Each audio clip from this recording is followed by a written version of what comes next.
నమస్కారం అండి. నా పేరు డాక్టర్ ఆర్ఎంపి శెట్టి. జ్యోతిష్ శాస్త్ర విభాగంలో గత కొన్ని సంవత్సరాలుగా అనేక విషయాలు మీకు తెలుపుతూ వస్తున్నాను. మీరు చూస్తున్నారు, అనుసరిస్తున్నారు, లాభపడ్డారు కూడా, చాలా సంతోషంగా ఉంది. అయితే ఒక చిన్న విన్నపం ఏమిటనంటే, నేను ఈ మధ్య కాలంలోనే ఈ ఆస్ట్రో శెట్టి జెమ్ అనేటువంటి ఛానల్ని ప్రారంభించాను. అది మీకు బాగా తెలుసు. దీనికి ఎప్పుడైతే మీరు సబ్స్క్రైబ్ చేస్తారో ఈ ఛానల్ అనేటువంటిది నిలబడుతుంది. ఒకవేళ మీరు సబ్స్క్రైబ్ చేయకుండా, వ్యూవర్స్ పెరగకుండా, మరి ఏ రకమైనటువంటి కామెంట్స్ లేకుండా కనుక ముందుకు సాగినట్టయితే త్వరితగతిలోనే అది మూసివేయబడుతుంది. ఎంచేతనంటే నా ఛానల్ బహుశా మీకు ఇంట్రెస్ట్ కలగలేదేమో అని నేను అనుకోవాల్సి వస్తుంది. అదే కనుక ఈ ఛానల్ని మీరు ముందుకు తీసుకెళ్ళగలిగితే అనేక రకాలైనటువంటి రీతుల్లో నేను వీడియోస్ జ్యోతిష్ శాస్త్ర పరంగా చేసి మీకు అందించేటువంటి అవకాశం మీకు లభిస్తుంది. అప్పుడు మీరు ఖచ్చితంగా లాభపడతారు, విజయాన్ని సంపాదించుకుంటారు. అంచేత దయచేసి సబ్స్క్రైబ్ చేయండి, షేర్ చేయడానికి ప్రయత్నించండి, ఆ తర్వాత బెల్ ఐకాన్ నొక్కండి. కామెంట్స్లో ఏదైనా నన్ను తిట్టినా పర్వాలేదు, నన్ను మెచ్చుకున్నా పర్వాలేదు, రెండింటిని నేను పాజిటివ్గా తీసుకుంటాను. కాబట్టి మీరేమీ సందేహించాల్సినటువంటి అవసరం లేదు. మీరు పొగిడితే నేనేమి పొంగిపోను, మీరు తిడితే నేనేమి కృంగిపోను. ఎంచేతనంటే నాకు ఉన్నదల్లా అకాడమిక్ ఇంట్రెస్ట్ మాత్రమే. నేను ఎట్టి పరిస్థితుల్లోనూ కమర్షియల్ ఆస్ట్రాలజర్ను కాదు. కాబట్టి అది మీరు అర్థం చేసుకోవాలి. కాకపోతే ఏమవుతుందంటే, మీరు కనుక విమర్శిస్తే ఒక సాంప్రదాయబద్ధంగా, ఒక పద్ధతి ప్రకారంగా జెన్యూన్గా నన్ను విమర్శించండి, అది నేను స్వీకరిస్తాను. తిడుతూ నన్ను విమర్శిస్తే మాత్రం స్వీకరించలేను. ముఖ్యంగా మీకు అర్థం చేసుకోవాల్సింది ఏంటంటే, ప్రొఫెషనల్గా నేను హైకోర్టులో సీనియర్ అడ్వకేట్. కాబట్టి నేను ఇది ప్రొఫెషన్ని అకాడమిక్ ఇంట్రెస్ట్తో తీసుకున్నాను తప్ప మీ నుంచి డబ్బు లాగాలని, మిమ్మల్ని ఆకర్షించాలని ఈ వీడియోలన్నీ చేయటం లేదు. ఇది కేవలం ఏంటంటే మీకు అర్థం కావాలి, దీని యొక్క విలువలు తెలియాలి, మీ జీవితం ఏమిటో మీకు అర్థం కావాలి. ఆ రకంగా మీరు విజయాలు అనేటువంటి సంపాదించుకుంటే నేను ఒక నెట్వర్క్లో మీకు అందరికి కూడా సహాయం చేసిన వాళ్ళు అవుతానని నాదొక ప్యారలల్గా నేను సోషల్ సర్వీసెస్ అనేటువంటి విధానంలో నేను చేస్తూ వెళ్తున్నాను. కాబట్టి దయచేసి సబ్స్క్రైబ్ చేయండి, దీన్ని ఇంప్రూవ్ చేయడానికి ప్రయత్నించండి. ఇకపోతే నేను ఒక విషయం చెప్పదలుచుకున్నాను. ఇది అప్రస్తుతం, ఎందుకంటే చెప్పాల్సినటువంటి అవసరం లేదు. అయినప్పటికీ కూడా ఎందుకు చెప్పాల్సి వస్తుందనంటే, ఒక వ్యక్తి విపరీతంగా విమర్శలకి గురి అవుతున్నాడు. ఒక జన్మ అనేది ఇచ్చేదెవరు, సృష్టించేదెవరు? బ్రహ్మ. అంతేకాని మనమంతా తాత్కాలికమే. ఈయన తండ్రి, ఇది తల్లి, ఇది అక్క, ఇది చెల్లి, ఇది తమ్ముడు, ఇదంతా కూడా ఈ భూమి మీద ఉన్నంత వరకే. దాని తర్వాత మళ్ళీ ఆత్మ అనేది మళ్ళీ అక్కడికే వెళ్ళిపోయేటువంటి పరిస్థితులు ఏర్పడతాయి. ఈ మాత్రానికే జనం ఏమనుకుంటున్నారంటే, మేమే సృష్టికర్తలం, మా కులంలోనే, మా వంశంలోనే నాకే పుట్టారు, ఇదంతా ఏదో మాట్లాడుతున్నారు, ఇదంతా కూడా అజ్ఞానం అని మాత్రం నేను అనుకుంటున్నాను. ఎందుకంటే కొంతవరకు నేను వేదాంత సారాన్ని అర్థం చేసుకున్నాను కాబట్టి. అంచేత ఒక్క విషయం గుర్తుపెట్టుకోవాలి, ఎవరు జన్మించినప్పటికీ కూడా ఈ భూమి మీద అందరూ, ఈవెన్ పశుపక్షాదులు, మరి ఎవరైనప్పటికీ కూడా, మనుష్యులైనప్పటికీ కూడా, ఈ సృష్టి అంతా కూడా బ్రహ్మ సృష్టించింది అనుకోవాలి తప్ప నాకు పుట్టాను, నేను కన్నాను, నాకు అని ఇలా ఏదైతే ఉందో ఇది అజ్ఞానము. ఇది అర్థం చేసుకోవాలి. ఎందుకు ఇదంతా చెప్పాల్సి వస్తుందని అంటే, ఒక వ్యక్తి చాలా ఒక సెలబ్రిటీగా ఎదిగాడు అంటే ఎంతో లో లెవెల్లో అతను ఉండి, అతను కేవలం ఆశీర్వాదాలు మాత్రం పొంది తన యొక్క స్వయం కృషితో అద్భుతమైనటువంటి రోజుల్లో ఎదిగి మనందరినీ కూడా ఆనందానికి ముంచుతున్నాడు. అతను ఆనందంలో మనల్ని అలా ఊగేలా చేస్తున్నాడు. ఆ వ్యక్తి ఎవరంటే జూనియర్ ఎన్టీఆర్. ఇతని విషయంలో చాలా సంవత్సరాలుగా నేను అనేక రకాలైనటువంటి విమర్శలకు గురి అవుతూ ఉండడం చూశాను. ఏమిటి ఇతని జీవితం, పాపం ఇతను ఎందుకు ఇలాగా అని ఆలోచించాల్సి వచ్చింది మానవత్వంతో. అంతేకాని ఇంకేమీ లేదు. ఆయన ఏదో నన్ను ఈ వీడియో చూసి నన్ను సంప్రదించాలనో, నేను ఆయనకి ఏదో రెమెడీస్ చెప్పాలనో, నేను ఆయన దగ్గర ఏదో కోట్ల రూపాయలు గుంజాలనో, ఇలాంటి దురాశ నాకు ఏమీ లేదు, అవసరం కూడా లేదు. ఇకపోతే ఈయన గురించి నేను అందరికీ తెలియజేయాల్సింది ఏమిటంటే, ఈయనని కూడా బ్రహ్మ సృష్టించాడు. ఎవరు కన్నారు అనేది అప్రస్తుతం. కానీ భూమి మీద మాత్రం హరికృష్ణ గారు కన్నారనే అటువంటి విషయం మనకు బోధపడింది. పాపం ఆయన భగవంతుడి యొక్క ఇచ్చ ప్రకారంగా యాక్సిడెంట్ ఏదో అయ్యింది, చనిపోయాడు. అంటే ఇతను తండ్రిని కోల్పోయాడు. తల్లి మాత్రం ఉంది. తల్లి ఇతన్ని చూసుకుంటుంది, అల్లారు ముద్దుగా పెంచుకుంటుంది. ఇతను కూడా నటుడిగా రాణించాడు, మన అందరినీ కూడా మెప్పించాడు. మనకు కావలసిన విధంగా అతని శరీరాన్ని ఆకృతిని తయారు చేసుకున్నాడు. అతను డ్యాన్స్ అయినా, ఫైట్స్ అయినా, వాచికం అంటే అద్భుతమైనటువంటి రీతిలో మాట్లాడటమైనా, హావభావాలు ప్రకటించటమైనా, ఒక్కటి కాదు చాలా అద్భుతమైనటువంటి రీతిలో మనని ఆనందంగా మనల్ని ఎంతో ఉంచగలుగుతున్నాడు. ఇతను ఒక మహానటుడు, గొప్ప నటుడు అని నాకు అనిపించింది ఏనాడు. అయితే ఇతను నటిస్తుంటే ఇతని వెనక నిజంగా నాకు నందమూరి తారక రామారావు గారి హావభావాలు, ఆ యొక్క మాట తీరు అదంతా కూడా నాకు కనపడింది. అందుకనే ఇంప్రెస్ అయ్యాను. ఆయనకి నేను ఒక పెద్ద ఫ్యాన్ చిన్నప్పటి నుంచి. కాబట్టి ఈయన గురించి చెప్పాలని నాకు అనిపించింది.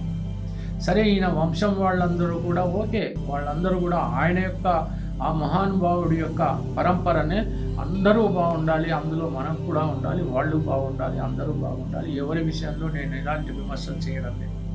జూనియర్ ఎన్టీఆర్ విషయంలో మాత్రం నేను కొంత చెప్పదలుచుకున్నాను.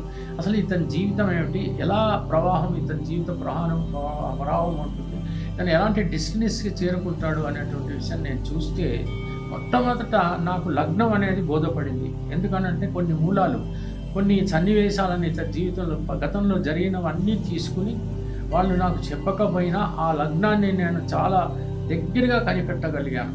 అయితే అది 90%, 80 to 90% కరెక్ట్ కావచ్చని నేను అనుకుంటున్నాను. ఎందుకంటే 45 సంవత్సరాల నా ఈ జ్యోతిష్ శాస్త్ర అనుభవంలో ఆ మాత్రం నేను కనిపెట్టగలిగాను. కాబట్టి ఆ ప్రకారంగా కూడా నేను చూసినప్పుడు నాకు ఇతని జీవితంలో ఉన్నటువంటి గొప్ప యోగాలు ఏమి కనపడ్డాయంటే అవి అన్నీ కూడా అద్భుతమైనటువంటి రీతిలో ఉన్నాయి. ఒకటి శశమహాపురుష యోగం, ఇది అద్భుతమైనటువంటి యోగం.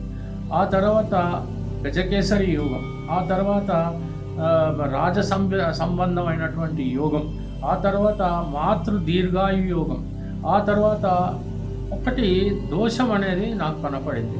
అది ఏమిటంటే దుష్టాభిస్వక్త యోగము అనేటువంటిది. అంటే బంధువులు, స్నేహితులు ఇతన్ని వెన్నుపోటు పొరుస్తారు, ఇతన్ని దెబ్బతీస్తారు అనేటువంటి ఒక యోగం కూడా ఇతనికి ఉంది.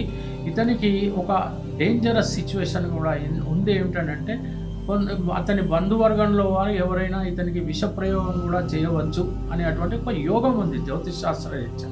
కానీ నేను దాని విషయంలో ఏమీ గట్టిగా చెప్పడం లేదు. అలా ఉంది, నాకు అలా కనిపించింది అని అనుకున్నాను, అంత మాత్రమే. దయచేసి ఎవరు అపార్థం చేసుకోవాల్సినటువంటి అవసరం లేదు.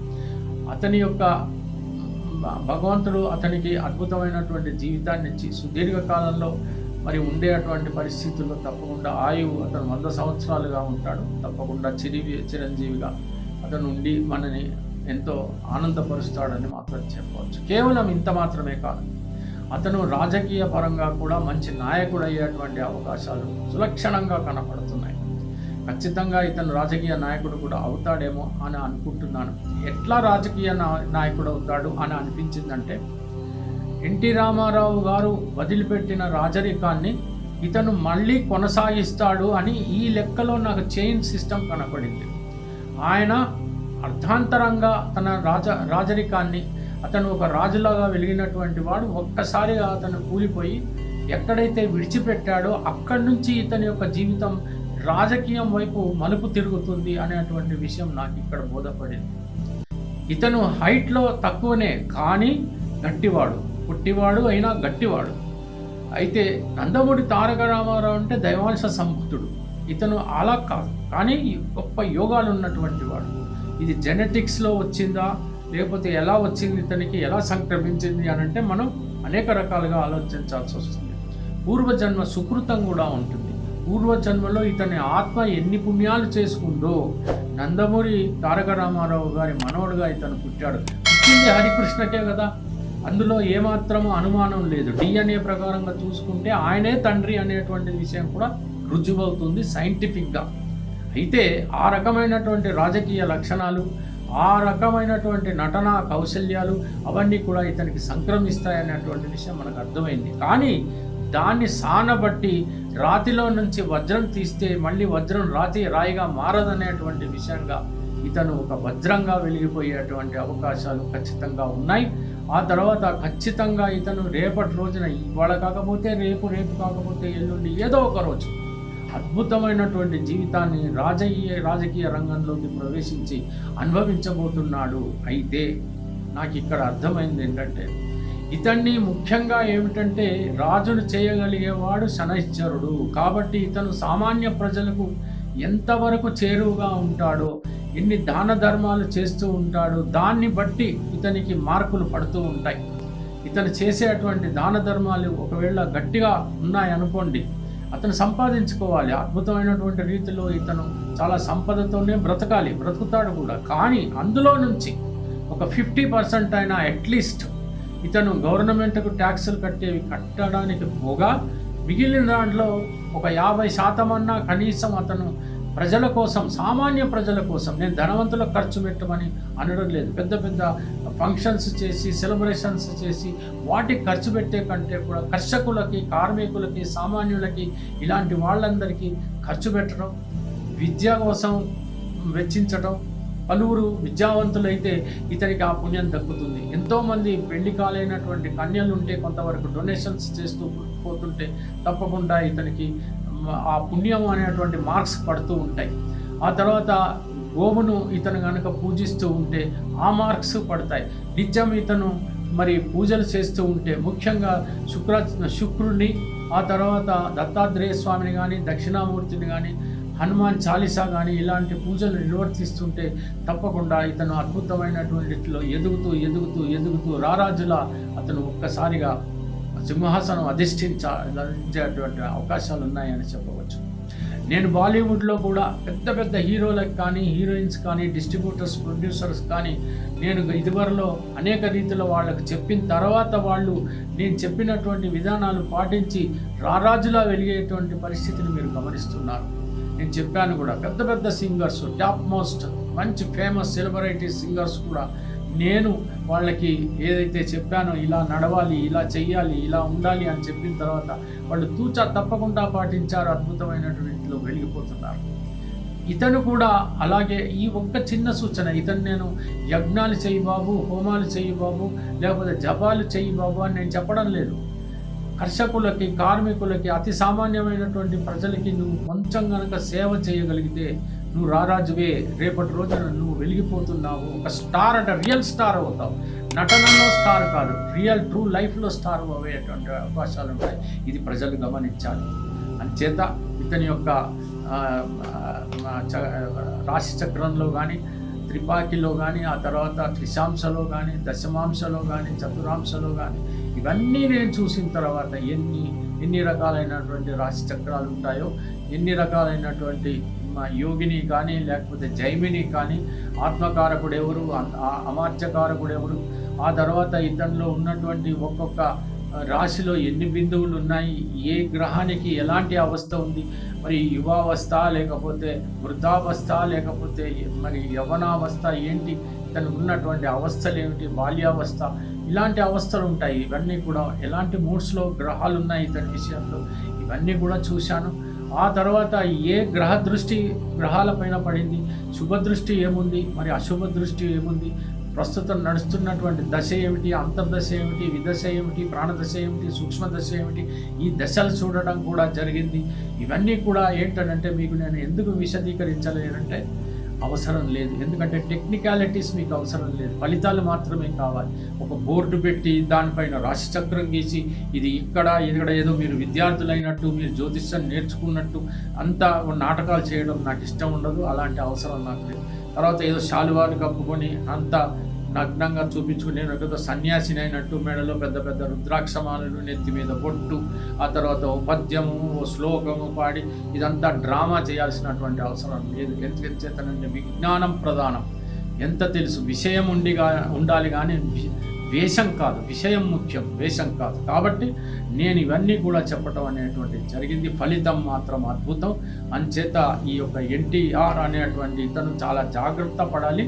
ఏది ఏమైనప్పటికీ కూడా దానికి కావలసినటువంటి ఏదైనా చిన్న పరిహారం ఒకటి ఉంటుంది. అది కావలిస్తే నేను అతనికి అడిగితే, వ్యక్తిగతంగా అడిగితే చెప్తాను. కాకపోతే నేను చెప్పాల్సినటువంటి అవసరం, నేను పడి ఆయన గేటు దగ్గర నిలబడి అయ్యా నీకు నేను పరిహారం చేస్తానని బిచ్చమెత్తుకోవాల్సినటువంటి గతి అవసరము నాకు పట్టలేదు.